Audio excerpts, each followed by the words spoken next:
प्रिय विद्यार्थियों, बिहारी लाल जी की जो बिहारी रत्नाकर जो हमारे पाठ्यक्रम में दी गई है उसके दोहों का हम अध्ययन कर रहे हैं। दोहों का अध्ययन करते हुए हम आगे बढ़ते हैं कि हो ही बोरी विरह वस कै बोरी सब गाओ, कहा जानो ए कहत है ससेहु सीत करो नाव। कवि बिहारी सस्सई से अवतरित इस दोहे में कवि बिहारी जी ने किसी विरहिणी जो नायिका है उस विरहिणी नायिका की जो दशा है उस दशा का चित्रण किया है कि वह विरहिणी नायिका को हर शीतल वस्तु है वो भी जो है संताप देने वाली लगती है। तो यहाँ चंद्रमा भी उसको जो है जो जिसको शीतकर कहा जाता है वो भी उसको संताप देने वाला लग रहा है, वो तापकारी लग रहा है। तो उसी का यहाँ कवि ने चित्रण किया है और चित्रण करते हुए कवि यहाँ कह रहा है कि विरहिणी नायिका के माध्यम से कवि कह रहा है कि हो ही बोरी विरह वसो, कि मैं कि नायिका के माध्यम से कवि कह रहा है कि मैं विरह के वशीभूत होकर के बावली हो रही हूँ। कि नायिका कह रही है कि मैं विरह के हो यानी मैं ही बोरी विरह वश, कि विरह के वशीभूत होकर के विरह के वश में होकर के विरह के कारण मैं बावली हो गई हूँ। तो बोरी यानी बावली, मैं बावली हो गई हूँ। या फिर कह बोरी सब गाँव, या तो मैं बावली हो गई हूँ या जो संपूर्ण लोग है संपूर्ण गांव है वो बोरा गया है, वो बावला हो गया है। तो बोरो सब गांव या संपूर्ण जो गांव है वो बावला हो गया है। क्योंकि ये लोग है कहा जाने ये कहते हैं कि ये गांव के जो लोग हैं संपूर्ण लोग हैं वो ससहु शीत करनाओ, कि ये जो शीशहीवन जो चंद्रमा है उस चंद्रमा को क्या है जो शीतकर नाव से पुकार रहे हैं। ये शीतकर नाव से उसे पुकार रहे हैं क्योंकि ये लोग हैं चंद्रमा को जो कि उस नायिका को अर्थात मुझे जो है अत्यधिक संताप दे रहा है। वो जो चंद्रमा है वो मुझे अत्यधिक संताप दे रहा है। तो कहा जानो ये कहते हैं ससेहु शीतकर नाव, कि ये जो चंद्रमा है वो अत्यधिक संताप दे रहा है।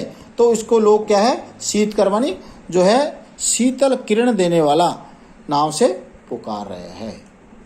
तो वही जो चंद्रमा है जिसको लोग शीत करो अर्थात शीतल किरण देने वाला ठंडी किरण देने वाला नाम से पुकार रहे हैं, वो मुझे अत्यधिक संताप दे रहा है।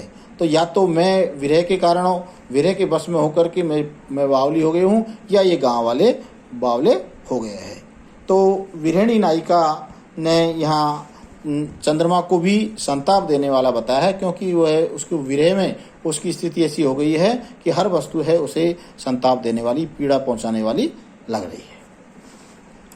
अगला दोहा है जिनो दिनो देखी वे कुसुम गई सुबीती बहारो, अब अली रही गुलाब में अपत कटीरी डारो।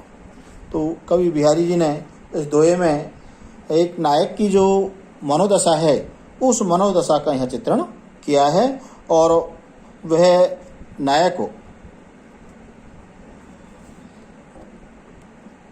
नायक है एक यौवना जो नायिका है उस नायिका को लक्ष्य करके यहाँ चित्रण कर रहे हैं कि कह रहे हैं कि वह ऐसी नायिका जो उसका यौवन है वो व्यतीत हो चुका है, यौवन ढल चुका है। तो ऐसी नायिका को देख कर के नायक कह रहा है कि जिस दिनों देखे वे कुसुम, कि तुमने इस वन में जो बसंत ऋतु थी उस बसंत ऋतु में जब तुमने उन खिले हुए पुष्पों को तुमने देखा था। जिन दिन देखे वे कुसुम माने जो खिले हुए पुष्प थे उन खिले हुए पुष्पों को तुमने जो देखा था। तो गई सुवीत बहारो, वह वसंत ऋतु है उसकी जो बहार है उसकी जो उसका जो बाहर क्षेत्र है उसका जो खिलना है उसकी जो चहल पहल है वो अब चली गई है, वो समय व्यतीत हो गया है, वो समय बीत चुका है। इसलिए अब अली रही गुलाब में, कि अरे अली, कि हे भौरे अब इस गुलाब की जो पंखुड़ियाँ है, उस पंखुड़ियाँ भी कैसी रह गई है? पत्तों से रहित हो, अर्थात उसमें पत्ते भी झड़ चुके हैं, पत्ते भी जो है गिर चुके हैं। तो अब अली रही गुलाब में अपत कटीली डार हो।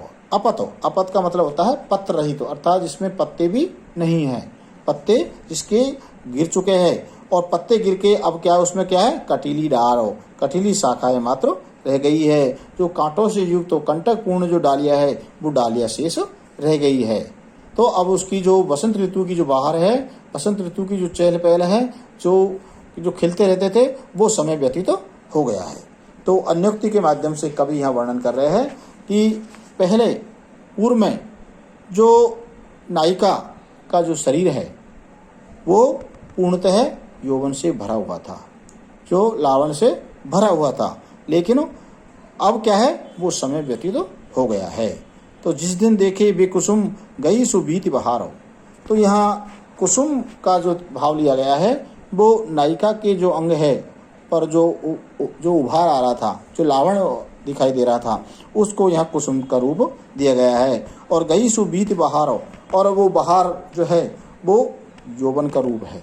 तो वो युवावस्था है वो व्यतीत हो गई है अली रही गुलाब में। और यहाँ जो है अली शब्द है, वो जो यौवन से रूपी जो मधु है, उस मधु के लोभी जो नायक है, उस नायक के लिए यहाँ अली शब्द का प्रयोग किया गया है। और जो गुलाब है, अर्थात वो जो नायिका है, उस नायिका में अब क्या है? अपत कटीली डार हो। अब उसमें जो है पत्तों से विहीन हो, जो पत्ते भी गिर चुके हैं, अर्थात उसकी जो युवावस्था है वो भी अब ढल चुकी है। तो ऐसे सौंदर्यहीन जो है, सौंदर्यहीन उसका मात्र जो शरीर है वो हाड़ मांस का पुतला शेष रह गया है, अर्थात उसमें सिर्फ कांटे शेष रहे हैं। अर्थात अपत कटीली डार की जो पत्र भी गिर चुके हैं, अर्थात उसकी युवावस्था भी व्यतीत हो चुकी है। और अब उसके जो कटीली डार के समान, अर्थात उसका हाड़ मांस का जो शरीर शेष रह गया है, तो वो समय उसका व्यतीत हो गया है। तो वो दिन अब व्यतीत हो गए हैं। तो यहाँ कवि ने है वो अन्योक्ति के माध्यम से जो है उस नायिका की जो युवावस्था है उसका यहाँ जो है चित्रण करने का प्रयास किया है, जिसमें कुसुम है, उस कुसुम को, कुसुम शब्द है वो नायिका के जो अंग है, उन अंगों का जो उभार है उसके रूप में, प्रतीक रूप में माना गया है। और बहार शब्द है वो युवावस्था को, अर्थात उसका जो यौवन है उस यौवन को माना गया है। दूसरा उसकी जो अपत्य कटीली डार है उसको यहाँ जो है व्यंग किया गया है कि वह उसका वृद्ध शरीर मात्र रह गया है। और अली है वो, अली यहाँ भौरे का, अली का मतलब भौरा होता है, तो यहाँ उसका लिया गया है कि जो नायिका का जो यौवन है, उस यौवन रूपी जो मधु है, उस मधु का पान करने वाला जो नायक है, उस नायक के रूप में यहाँ अली शब्द का प्रयोग किया गया है। अगला है शीश मुकुट कटि काचनी कर मुरली उर्मालो ही बानगो मो मन सदा बसो बिहारी लालो। तो यहाँ कवि बिहारी लाल जी ने जो है भक्ति भावना को प्रकट करने का जो है प्रयास किया है। दूसरे अपना जो आराध्य देव है गोपाल, उसकी जो छवि है, उसका जो शोभा है, उसको सदैव अपने हृदय में बसाने का यहाँ वर्णन किया है। और कवि बिहारी लाल जी कहते हैं कि मेरे हृदय में ही बानक मो मन सदा, मन मन मेरे हृदय में, मेरे मन में सदैव ही उस बानक, बानक का मतलब होता है स्वरूप या वेश, वो जो सौंदर्य है, उस बालक कृष्ण का, अर्थात वो गोपाल का जो सौंदर्य है, उसका जो स्वरूप है, उसका जो वेश है, वो सदैव मेरे मन में बसा रहे, निवास करे। तो मेरे हृदय में सदैव उस कृष्ण का जो भगवान रूप है, जो मनोहर रूप है, वो सदैव ही निवास करता रहे। जिसका शीश मुकुट कटि काचनी, जिसकी सिर पर मुकुट धारण किए हुए है, और कटि काचनी, और कमर पर जो है कांचनी पहने हुए, कांचनी मानी जो है उनका जो पीताम्बर है, उस पीताम्बर को उन्होंने धारण किया हुआ है। तो कमर में क्या है, कच्छा धारण किए हुए, अर्थात पीताम्बर रूपी जो कच्छा है उसको धारण किए हुए है। सिर पर उन्होंने मोर मुकुट धारण किए हुए है, मोर पंखों से बना हुआ जो मुकुट है उसको धारण किए हुए है। कर मुरली उर्माल, और कर मानी हाथ, हाथ में उन्होंने मुरली को धारण किए हुए है। और उर्माल, और उनके जो वक्ष स्थल है उस पर जो है बनमाला अर्थात बैजंती माला है सुशोभित तो हो रही है। ऐसे सुंदर रूप को मैं सदैव बसो बिहारी लाल, कि हे बिहारी लाल सदैव मेरे हृदय में, मेरे मन में सदैव बसे, अर्थात मेरे हृदय में सदैव निवास करे। तो कवि बिहारी जी ने यहाँ जो है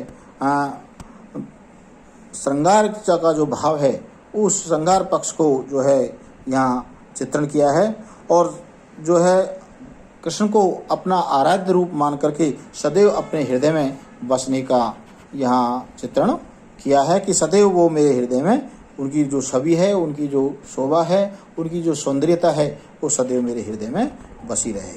तो बानक, बानक माने उसका जो स्वरूप है वो स्वरूप में सदैव बसा रहे। कैसा, जिसकी सिर पर मुकुट है, कमर पर जो कांचनी पहने हुए है, और उनके हाथ में जो मुरली है धारण किए हुए है, और उनके उर्मालो वृक्ष स्थल पर वन माला है अर्थात वैजंती माला है उसको धारण किए हुए, ऐसी जो छवि है वो शोभायमान है, वो सदैव मेरे हृदय में बसी रहे। उसी की मैं जो है आराधना करता रहूं और वो मेरे हृदय में सदैव निवास करता रहे।